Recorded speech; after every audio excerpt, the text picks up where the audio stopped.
Buenos días, Iglesia. La primera canción me he enterado, habéis confirmado que queréis conocer a Jesús. ¿Es cierto? ¿Queremos conocerle? Porque hoy os voy a hablar de que Él quiere revelarse, no quiere revelarse, no, se ha revelado. El libro que vamos a leer es La revelación de Jesucristo. Y hoy, si estáis atentos, el Espíritu Santo nos va a hablar. Ahora, Él está aquí. La última canción decía, ¿cómo gritaría yo si Él estuviera aquí? Si Jesús no miente, ¿miente Jesús? Él dice que Él se pasea en medio de los candeleros de oro. Él dice que está siempre presente en su iglesia. El problema nuestro es que a veces no creemos su palabra. Es nuestro problema.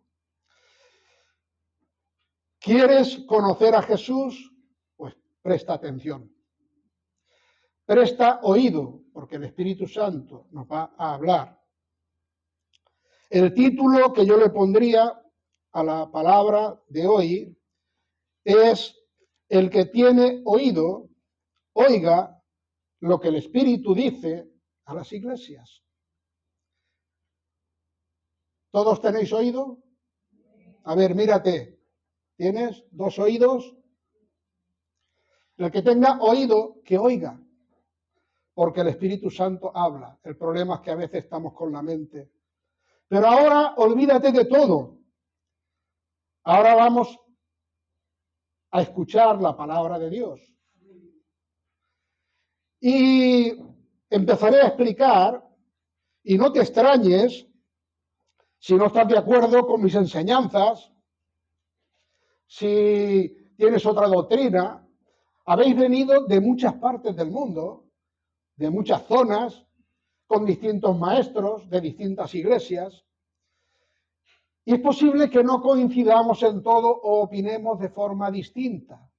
Pero no se vaya usted a preocupar. Efesios 4:13.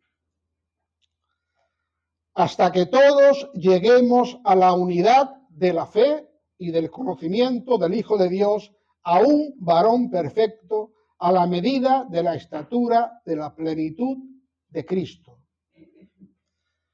Debemos de seguir trabajando, estudiando, abriendo las Escrituras, pidiéndole a Dios que nos ilumine hasta que todos lleguemos a la unidad de la fe.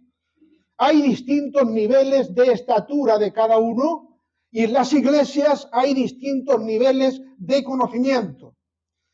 Pero se nos propone que caminemos juntos hasta que todos lleguemos a la unidad de la fe. ¿A qué estatura tenemos que llegar? ¿Cuál es la estatura a la que tenemos que llegar? Nuestro modelo bíblico, modelo de persona a imitar, es Jesús. Algunos han enseñado y han dicho, bueno, es que David era conforme al corazón de Dios. Pero bueno, es que David también tuvo varias mujeres, mató a uno para casarse con su mujer. Fin. Y entonces uno que toma ese modelo dice, bueno, pues yo soy conforme al corazón de Dios. Pero me puedo permitir alguna cosita. En fin, al fin y al cabo David era conforme al corazón de Dios, pero bueno, y Jacob tuvo un puñado de mujeres y Salomón un harén con 1000. No podemos. Los personajes en las Escrituras, sobre todo cuando hacemos las reuniones de varones, que estamos hablando de hombres de los cuales aprender.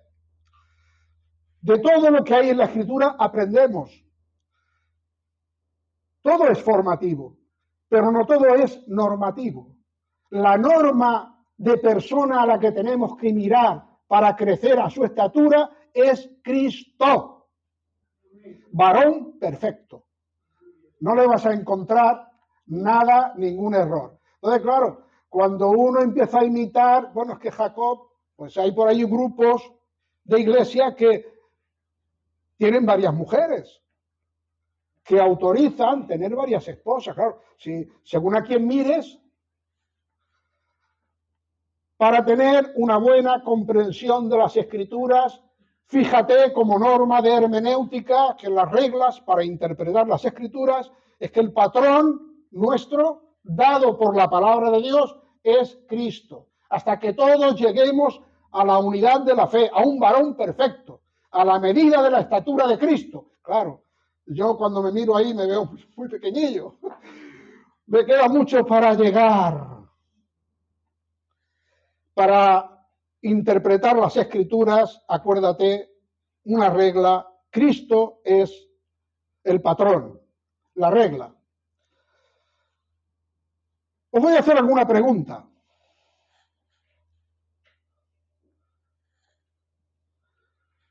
¿Por qué este candelabro tiene 7 lámparas? Una hermana me hablaba de la lámpara judía, hebrea, que si la encendí, claro, tener una lámpara y tenerla apagada, la lámpara es para que esté encendida, ¿no? O es para encenderla. ¿Por qué tiene 7 brazos esta? La menorá que estaba en el templo, la lámpara que estaba en el tabernáculo hebreo o judío, ¿por qué tiene 7 brazos? Y es una sola lámpara. Una sola con 7 brazos. Una pregunta que queda ahí. Éxodo 25:37, y le harás 7 lámparas, las cuales encenderás para que alumbren hacia adelante, no hacia atrás, que alumbren hacia adelante, que alumbre a los que están caminando hacia el futuro. Deja el pasado, olvídate. Diseño de Dios. Moisés, que era tan inteligente, no hizo absolutamente nada que no le fuera dictado y revelado. Harás esto así, esto así, esto así. Dijo Dios a Moisés: coge esto, tela de camello, que si tela de tal, que si esto de bronce, que esto de oro, que esto de plata, y cogía a las personas por nombre, quién se tenía que ocupar de cada cosa. Siguió al pie de la letra las instrucciones de Dios. ¿Por qué tenemos un candelabro? Revelación de Dios. Harás un candelabro a martillo de una pieza con 7 brazos, lo pondrás en el tabernáculo, que alumbre para aquí, para allá, ¿no? ¿Por qué 7 veces la sangre rociada en Levítico 4:17? Y mojará el sacerdote su dedo en la misma sangre y la rociará 7 veces delante de Jehová frente al velo. Estaba todo establecido por Dios, de cómo había que hacer el culto, cómo había que entrar al tabernáculo, cuándo se tenía que entrar, qué ropa había que ponerse, con la sangre rociar 7 veces. Y no vale con una. A veces Dios dice las veces que hay que hacer las cosas. ¿Pero por qué 7 veces? El número 7 en las Escrituras hay que hablar un poquito de él, porque es importante el número 7. El número 7 es el número de la divina plenitud, perfección y consumación. Es uno de los números perfectos. La palabra hebrea 7 proviene de una palabra que quiere decir estar lleno, estar completo o tener suficiente. El 7 es de gran importancia en la palabra de Dios. Y el Apocalipsis es un libro notable que se mencionan muchos 7 porque es donde se completa la revelación de Dios y donde se establece o se explica, se revela el juicio completo de Dios y todo se completa. El 7 significa completo, perfecto. Número que se suele atribuir a las cosas que están hechas por Dios. ¿Cuántos días se hizo Dios la creación? 7 incluido con el descanso. 7 días. ¿Y por qué 7? Porque es el número de lo completo, de lo perfecto. Y no quiere decir que sean 7. El 7 significa que es completo y perfecto, que no falta nada de nada. Así que una vez que entendemos el significado de este número, porque es importantísimo a la hora de interpretar las escrituras, los símbolos, los nombres, todo tiene algo que nos enseña. Vamos a ir al libro del Apocalipsis. Es un libro que se propone una fecha en la que se escribe en la década 80, 90, 81, 96 después de Cristo. Unos dicen que bajo Nerón, otros que bajo Domiciano, los emperadores romanos que persiguieron a la iglesia. ¿Y qué ocurre cuando hay persecución, cuando hay enfermedad, cuando se te enferma la esposa, cuando el hijo se te enferma, cuando la mujer no? ¿Qué ocurre con nosotros? Cuando te encarcelan injustamente. ¿Qué le pasó a Juan cuando lo encarcelaron? Juan, ¿qué le pasó? Mandó a sus discípulos a decirle, ir a Jesús y decirle, ¿eres tú el que habías de venir o esperamos a otro? Porque lo que no entiendo es que tú eres el Mesías y yo estoy encarcelado. Y además le cortaron la cabeza. Le vino la pregunta, cuando estamos enfermos, cuando nos encarcelan, cuando hay persecución, como ocurre con muchas iglesias en el mundo, nos preguntamos, ¿está Jesús? ¿Está Dios gobernando? ¿Tiene Dios el control de lo que ocurre? Nos viene la duda, ¿qué ocurre? Porque yo creo en Dios, Dios dice que es soberano, pero a mí me está ocurriendo esto y esto no me acaba de cuadrar.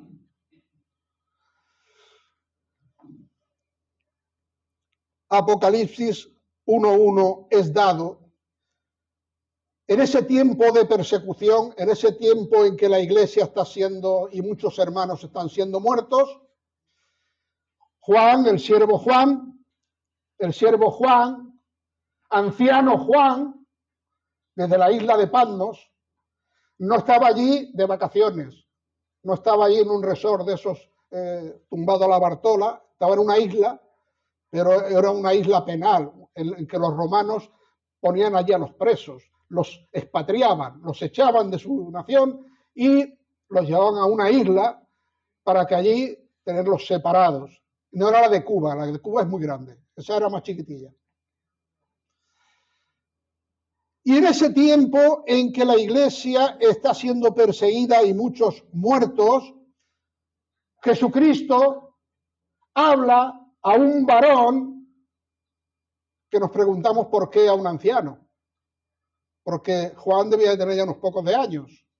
Porque si esto se sobre el 81-96 después de Cristo, pues Juan debía de tener ya sus añitos. ¿Por qué? Ahí es donde, en ese momento de crisis, de problema, es cuando Jesucristo se revela. ¿Sabéis? Apocalipsis significa revelación.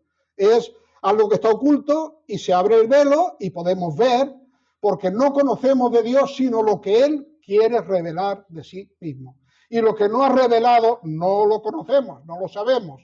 ¿Y por qué no lo sabemos? No hagamos elucubraciones mentales. Lo que Él no ha dicho es porque no nos conviene, como es la fecha en que va a venir. Él lo que quiere es que estemos siempre despiertos, que estemos activos, que estemos esperándole. Que no te dice cuándo va a venir, pero te dice que vendrá y pronto. Pero ahí está. Escribe Apocalipsis. Dice Apocalipsis 1:1, la revelación de Jesucristo que Dios le dio para manifestar a sus siervos las cosas que deben suceder pronto, y la declaró enviándolas por medio de su ángel a Juan, su siervo. Juan es siervo y aquí veréis que hay una serie de Dios le da, Dios Padre le da a Jesucristo, Dios Hijo, la revelación. Jesucristo se la da a su ángel para que el ángel venga y el ángel se la da a Juan para que Juan la escriba y al mismo tiempo Juan la escribe para dársela al ángel de la iglesia para que el ángel de la iglesia la transmita a la iglesia. ¿Ha quedado claro o se ve un poco complicado? Sería, aquí pondríamos una regla de interpretación que sería coherente con la lectura, que Juan, cuando dice escribe y dale al ángel de la iglesia, ángel significa mensajero, entonces también significa que puede ser el que va a dar el mensaje en la iglesia, el predicador, en este caso Pedro. Le va a dar el mensaje y pronto he mirado en el diccionario griego Strong y sería la palabra 5034 del diccionario griego, dice que pronto significa espacio breve de tiempo, junto con un prefijo, que deprisa, pronto, en breve. Sin embargo, debemos de mirar también el calendario divino, porque en Pedro, en segunda de Pedro, pues dice que para Dios un día es como 1000 años y 1000 años como un día. Debemos tener presente que Dios habita en la eternidad, que el tiempo para Él no discurre como para nosotros. Nosotros somos apenas una chispita, pero Él es eterno.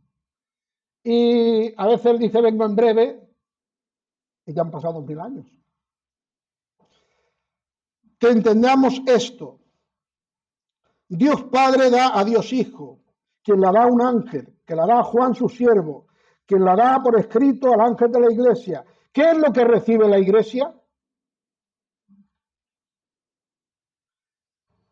¿Cómo recibe la iglesia el mensaje de la revelación de Jesucristo? Jesucristo se revela a sí mismo y Él es el que trae la revelación. ¿Pero cómo lo hace? Porque aquí hay a veces una mala comprensión de que creemos que si no es un sueño, algo que yo entro en éxtasis y que entonces no está hablando Dios. Yo aún recuerdo cuando iba al CEP, en Plaza Universidad, aquí en Barcelona, Centro de Estudios Bíblicos, asistía. Uno de los profesores era José Grau, escritor y muy conocido. Y se metía mucho con los que eran pentecostales, machacaba. José Grau, y había varios, creo que José María Martínez también estaba. Luego acabé yendo a Leve, en Teruel, clases para la formación en su día, pero machacaba mucho, porque hay una problemática, una desviación en todo lo que es el mundo carismático, porque empiezan a valorar mucho si es algo que ocurre, pero la palabra escrita parece que no tiene valor. ¿Qué es lo que recibe la iglesia de parte de Dios? ¿Cómo? La iglesia recibe un libro escrito por un apóstol, ¿no? ¿No? Escribe en un libro, le dice Jesucristo a Juan, el ángel, escribe en un libro lo que tal y mándalo al ángel de la iglesia. ¿Y cómo recibe la iglesia el mensaje de la revelación? En un libro escrito, ¿no? Vale. Libro escrito. Y seguimos. Apocalipsis 1:2. Quien ha dado testimonio de la palabra de Dios y del testimonio de Jesucristo y de todas las cosas que has visto. Juan solo es testigo, no inventa nada, ni añade nada, ni imagina nada. Va a ser testigo de lo que ve, de lo que es y de lo que viene después. Eso es lo que dice el texto bíblico y, evidentemente, Apocalipsis, la revelación de Jesucristo, empieza a continuación de que Juan recibe esa enseñanza, porque una de las cosas que escribe es, lo que hay. Y le va a escribir a 7 iglesias. ¿Y por qué serán 7? Jesucristo es la figura central de la revelación. Y Juan solo es testigo y escribe. Apocalipsis 1:3, bienaventurado el que lee y los que oyen la palabra de esta profecía y guardan las cosas en ellas escritas, porque el tiempo está cerca. ¿Quién quiere ser bienaventurado hoy aquí? Que levante la mano. ¿Quién quiere ser bienaventurado?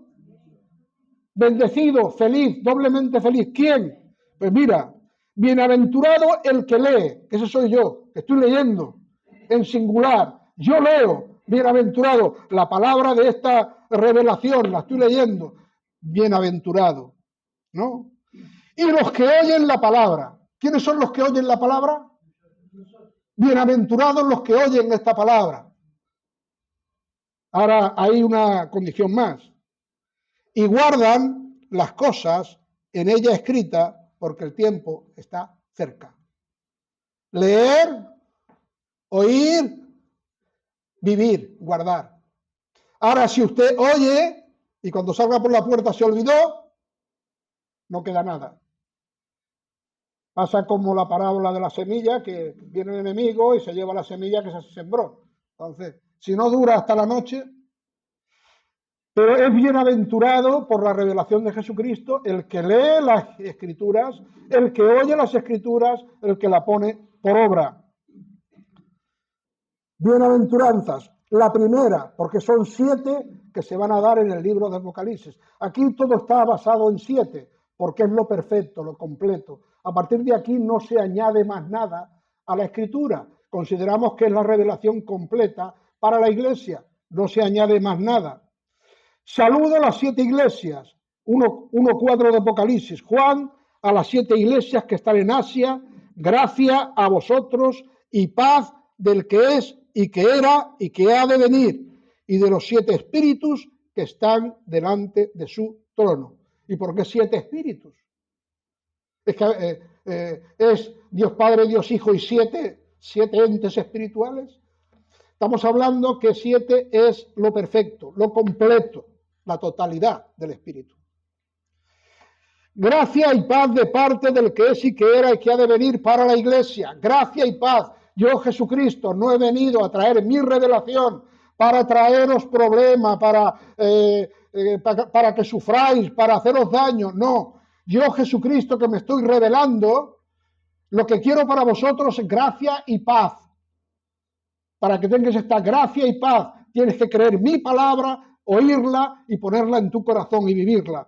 Y yo quiero gracia y paz para vosotros, del que es y que era y que ha de venir, y de los 7 espíritus. Está mencionando ya que no solamente de Dios Padre, sino está mencionando los 7 espíritus. De una manera inducida, está hablando de la Trinidad. Veremos aquí ahora. Apocalipsis 1:5. Gracia del que ha de venir y de los 7 espíritus y de Jesucristo, el testigo fiel, el primo. ¿Ves que se mencionan los 3? Dios Padre, Espíritu Santo, luego, y de Jesucristo, el testigo fiel, el primogénito de los muertos, soberano de los reyes de la tierra, al que nos ama y nos ha lavado de nuestros pecados con su sangre. ¿Quién es el que te ama? Lo está diciendo él, ¿eh? Te ha lavado con su sangre tus pecados. Es para agradecérselo, ¿no? Es para agradecérselo. Hay una Trinidad sugerida aquí, en esta enseñanza, y seguimos, Apocalipsis 1:6, y nos ha hecho reyes y sacerdotes para Dios su Padre, a él sea gloria y dominio para siempre, jamás. No solamente te salva, no solamente te saca de la basura, no solamente te lava, sino que además dice que nos hace reyes y sacerdotes. Un rey para reinar, para gobernar, un sacerdote es el que tiene comunión con Dios y intercede, está de intermediario entre los inconversos y Dios. El sacerdote hacía de unión porque tenía comunión con Dios y presentaba los problemas del pueblo a Dios como sacerdote.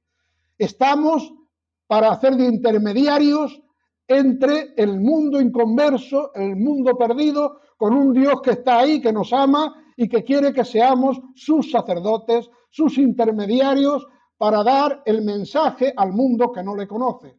Y además dice que seremos y somos reyes. 1:7. He aquí que viene con las nubes, todo ojo le verá. aún los que le traspasaron, y todos los linajes de la tierra se lamentarán por causa de él, así sea. Amén.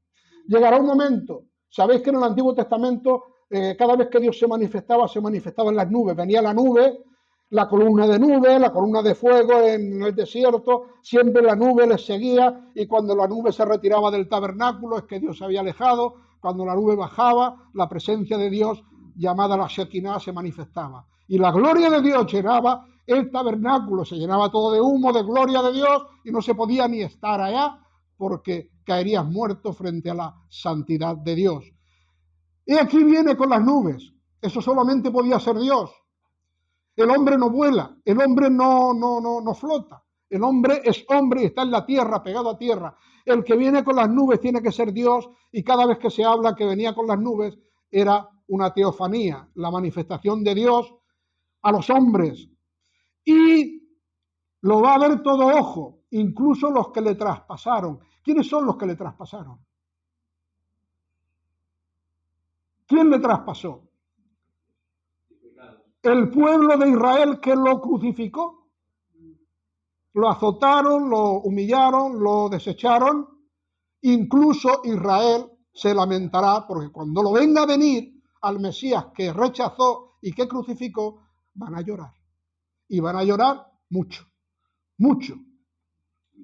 1.8, yo soy el alfa y la omega, la primera letra del alfabeto griego, la última letra del alfabeto griego, el total. Yo soy el alfa y la omega, el principio y el fin, dice el Señor, el que es y que era y que ha de venir, el todopoderoso.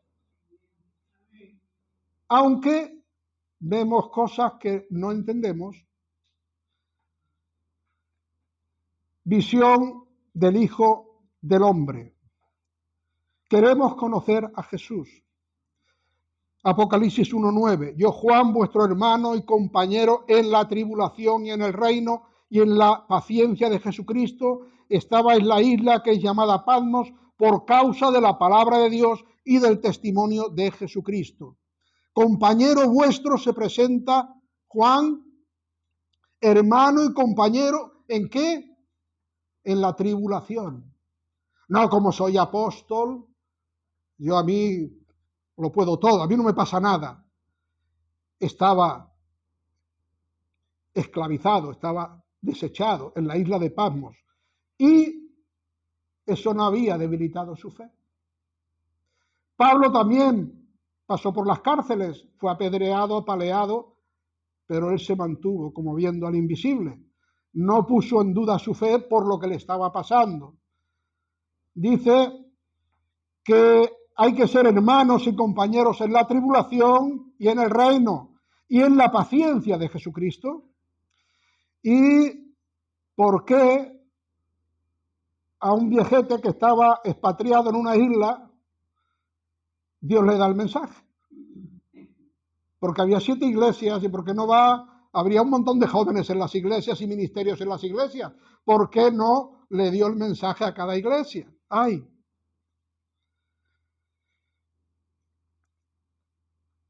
Es que él era Juan el apóstol. Es que a la hora de poner el fundamento bíblico de las Escrituras, Dios lo hace por medio de las personas que Él ha escogido para poner el fundamento doctrinal, y son los apóstoles. Y la revelación se la da al apóstol para que el apóstol la transmita a la iglesia, por medio de un libro escrito. Ese libro lo tenemos aquí.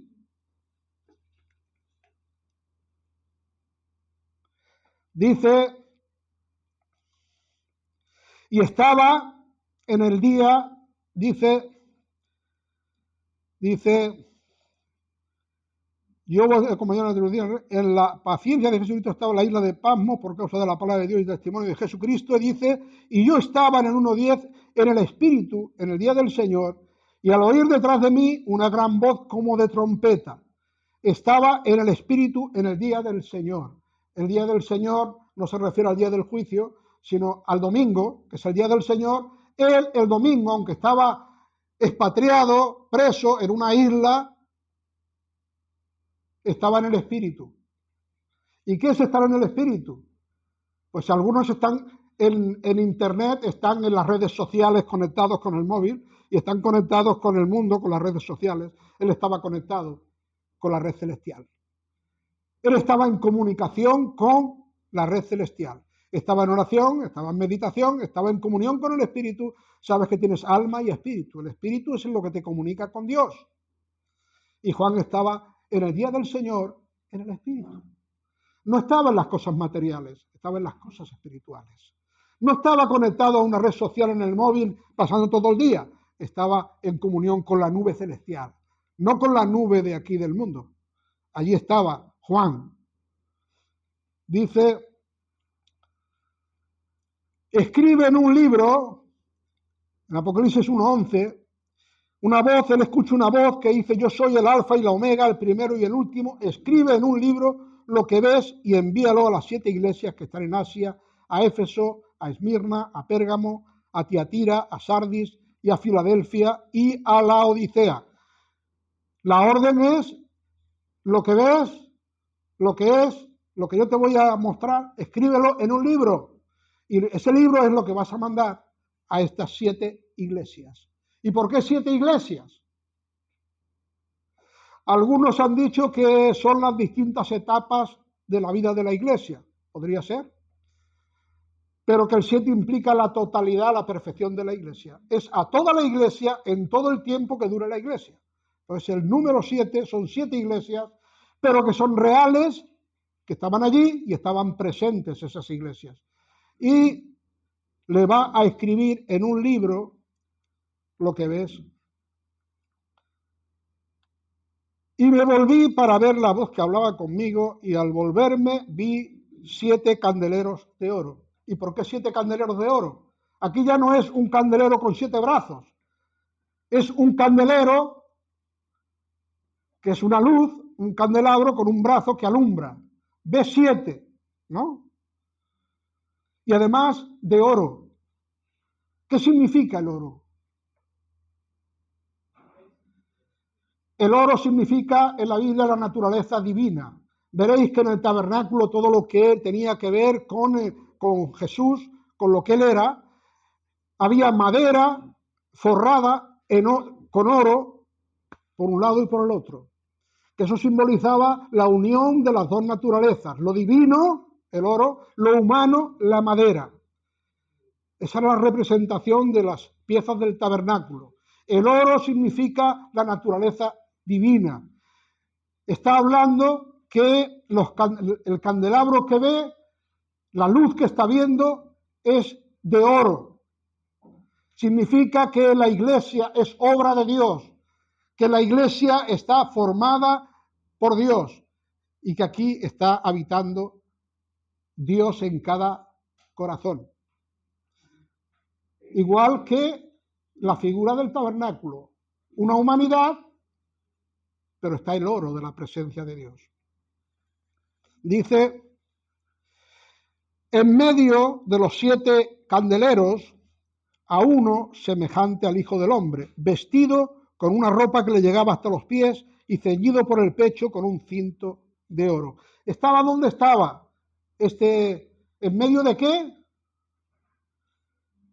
En medio de los 7 candeleros de oro. Jesús está presente continuamente. Y si está Jesús presente, grita fuerte. Grita si está. Es que está. Porque Él no miente. Él se presenta como el que está paseándose en medio de los candeleros de oro. Dice, uno semejante al Hijo del Hombre, Jesús, que tomó naturaleza humana, con un cinto de oro en el pecho, con una ropa señorial, con una ropa sacerdotal hasta los pies, manifestando su gloria, como cuando se manifestó en lo alto de la montaña y empezó a transformarse y se convirtió en un ser luminoso y los que estaban con él quedaron asombrados. Jesús, es necesario que nosotros como iglesia también le conozcamos glorificado.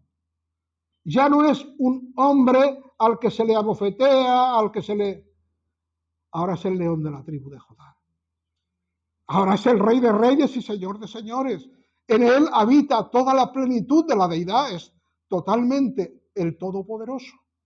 Y la iglesia necesita conocerle conocer en quién ha puesto su fe, conocer si es fiable o no la palabra de este personaje. ¿Creemos y confiamos en él o no? Se empieza a revelar. Y su cabeza y su cabello eran blancos como lana blanca, como la nieve, y sus ojos como llama de fuego. Cabeza blanca. También en Daniel menciona al anciano de Días con la cabeza blanca. Significa madurez, sabiduría, conocimiento, no vejez. Dios no envejece, no se arruga, es eterno. Pero sus cabellos son blancos, de sabiduría, de madurez. Sus ojos como llama de fuego. Sus ojos lo penetran todo. ¿Alguna vez ha visto esa película que es como de Superman, que le sale con un rayo láser, que ve a las personas por dentro, como si fuese una radiografía, ¿no? Jesús penetra con sus ojos lo oculto, lo ve todo. Y está capacitado para juzgar. Ojos como de fuego. Dice, pies, en Apocalipsis 1:15, y sus pies semejantes al bronce bruñido, ardiente como si estuviera en un horno, y su voz como el estruendo de muchas aguas. Pies de bronce, no se van a romper, un material muy duro. Pies que pisotean, pies fuertes. Y su voz como el estruendo de muchas aguas, voz potente, voz de mando. Cuando él habla, el universo tiembla. Cuando él habla, las cosas se hacen. Cuando él dijo hágase la luz se hizo. Él es el que está en medio de la iglesia y él es nuestro Señor. Pero tenemos que conocerle.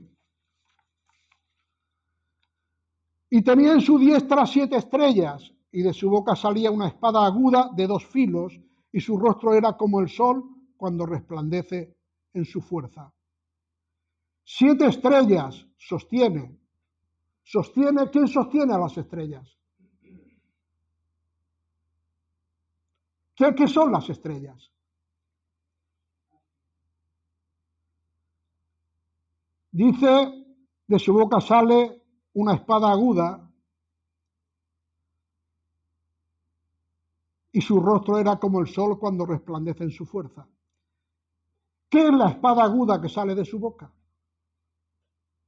Alguien habrá visto, querrá una espada física. Está hablando del evangelio, lo que él enseña, lo que él pronuncia, lo que él anuncia.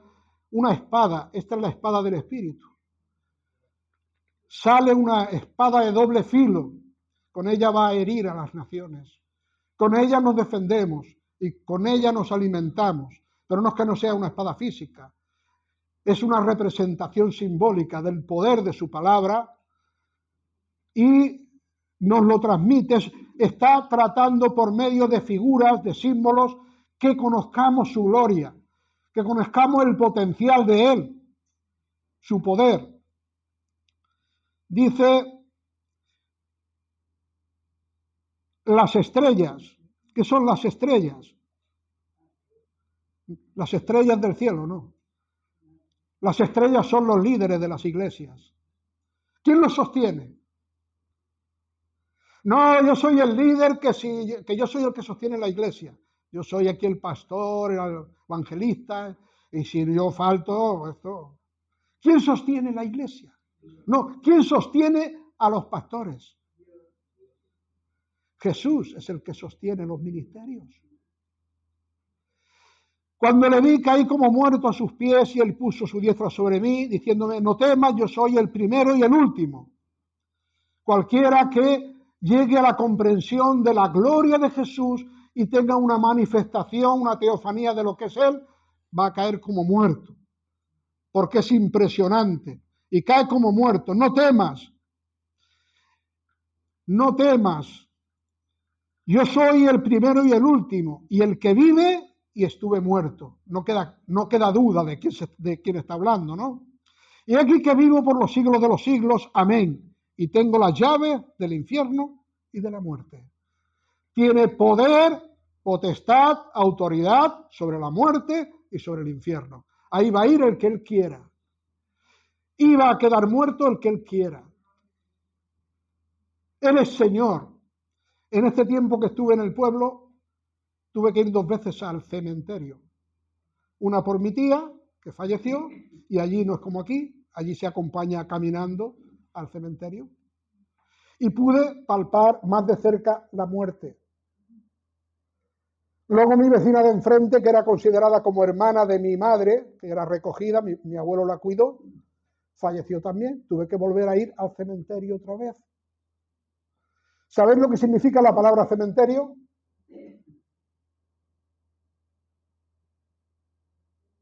Dormitorio.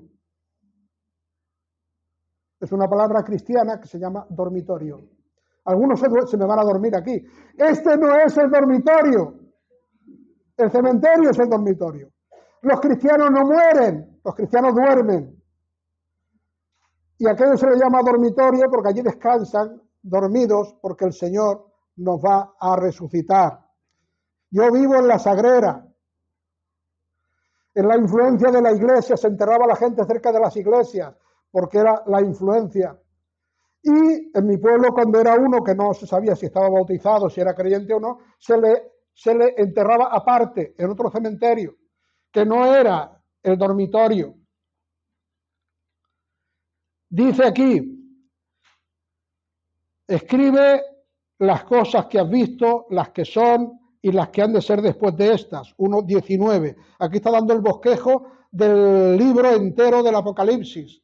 Lo que ves, las visiones que él tiene de Jesucristo, de cómo es él, que se le revela, lo que es, que son las iglesias, eso es lo que estaba ocurriendo en ese momento. El libro de Apocalipsis empieza de inmediato, empieza porque las iglesias son reales de su tiempo.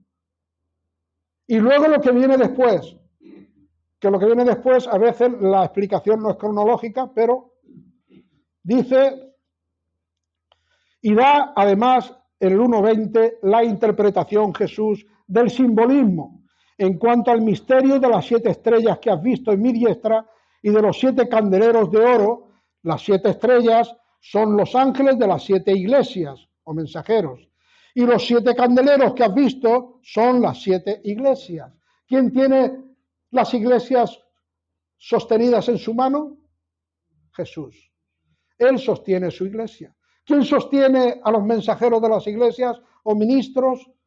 Jesús sostiene. Y esa es la visión que nos da a la iglesia. Él está revelando la realidad de lo que no vemos. Nos está diciendo primero a Jesús, al que no vemos, su gloria, su poder, su autoridad, su control, que tiene las llaves de aquí, todo. Que está en medio de la iglesia, aunque no lo estamos viendo, pero está. Y ahora venimos a la repetición. Vamos a repetir esto 7 veces. A la iglesia de Éfeso, Apocalipsis 2:1. Escribe, y hay que remarcar esto, al ángel de la iglesia en Éfeso, el que tiene las 7 estrellas en su diestra, el que anda en medio de los 7 candeleros de oro, dice esto. Apocalipsis 2:7. El que tiene oído, oiga lo que el Espíritu dice a las iglesias. ¿Quién es el que está hablando a las iglesias? El Espíritu. ¿Y la iglesia que ha recibido? Un libro. Y cuando la iglesia recibe el libro, en el 2:7, en Éfeso, el que tiene oído, oiga lo que el Espíritu dice a la iglesia. Al que venciere le daré a comer del árbol de la vida, el cual está en medio del paraíso de Dios. El que tiene oído para oír, que oiga lo que el Espíritu dice a la iglesia. A la iglesia de Esmirna, y escribe al ángel de la iglesia en Esmirna. Y resaltamos, escribe. ¿Por qué no le habló un profeta que hubiera en Esmirna? Porque el fundamento lo ponen los apóstoles. Y escribe a la iglesia de Esmirna, el primero y el postrero, el que estuvo muerto y volvió a vivir, dice esto, no vamos a leer todo, en el 2:11, el que tiene oído, oiga lo que el Espíritu dice a las iglesias. El que venciere no recibirá daño de la segunda muerte. Pérgamo 2:12, y escribe al ángel de la iglesia en Pérgamo. El que tiene la espada aguda de 2 filos dice esto. Apocalipsis 2:17, el que tiene oído, oiga lo que el Espíritu dice a las iglesias.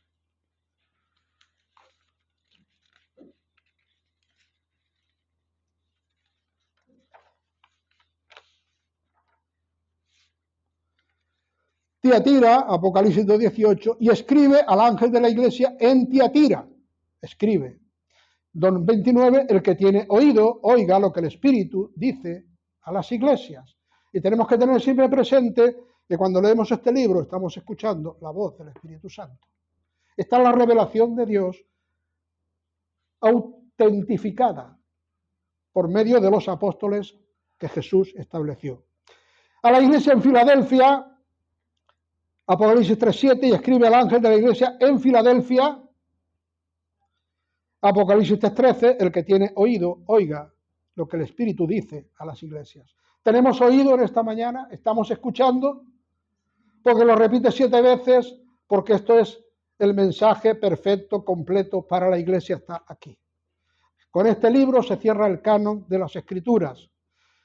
Os hago un poquito de resumen. El propósito de Dios es que lleguemos a ser como Jesús.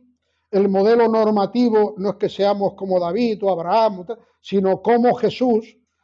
La revelación es de Jesucristo, que es Apocalipsis, es revelación. El 7 es el número de la divina plenitud, perfección y consumación. La fecha del Apocalipsis probable, 81 al 96 después de Cristo, emperador Domiciano y el anterior.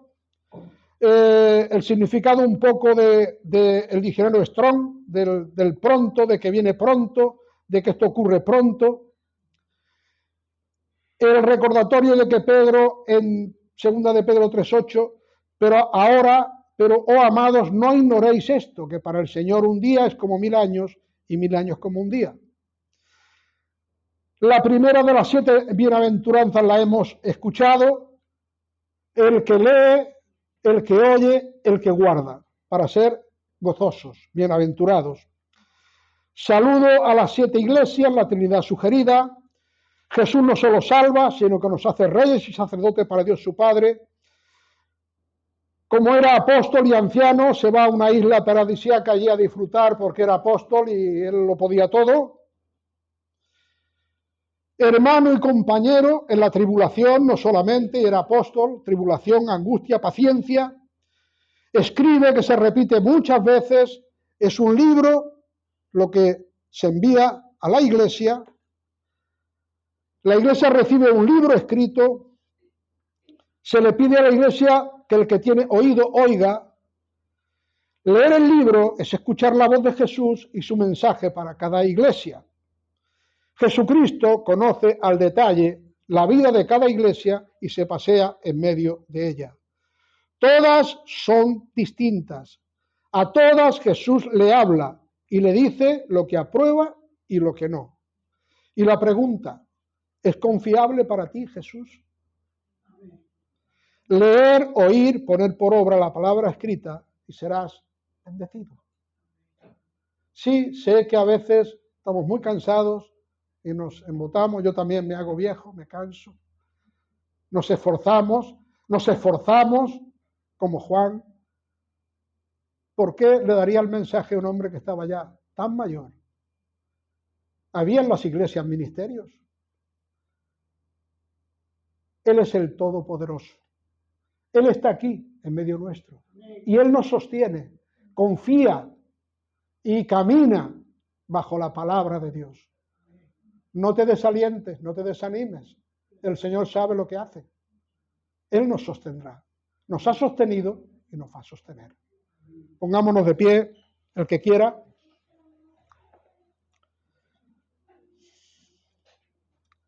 Padre, en esta mañana uno se siente poca cosa a la hora de abrir tu palabra, porque hay tanta sabiduría y tanta revelación en esa palabra, que uno se siente incapacitado para exponer la inmensidad de tu conocimiento expresado en esa palabra. Te ruego en esta mañana que, como tú presente aquí en la iglesia, que ilumines el corazón de cada uno. Padre, que sanes al que está enfermo, que tú le ilumines para que entienda tu palabra, que tú llenes el vacío de cada corazón, que tú alimentes a cada alma que está sedienta y tenga sed de ti, que en esta mañana es tu espíritu el que habla a la iglesia. Que sea tu espíritu el que ilumine cada uno, abra sus oídos, ilumine su entendimiento para que te conozcamos a ti, al que es y que eras y que has de venir, al Todopoderoso. En esta mañana yo no tengo nada para darles a ellos. A veces eso me entristece, pero tú estás presente. No soy yo el que da, eres tú el que das. Quizás yo fracase, pero tú eres el triunfador. Tú eres el que has vencido la muerte. Tú eres el que tienes las llaves de la muerte y del Hades. En esta mañana, que tu bendición sea con cada uno. En el nombre de Jesús. Amén.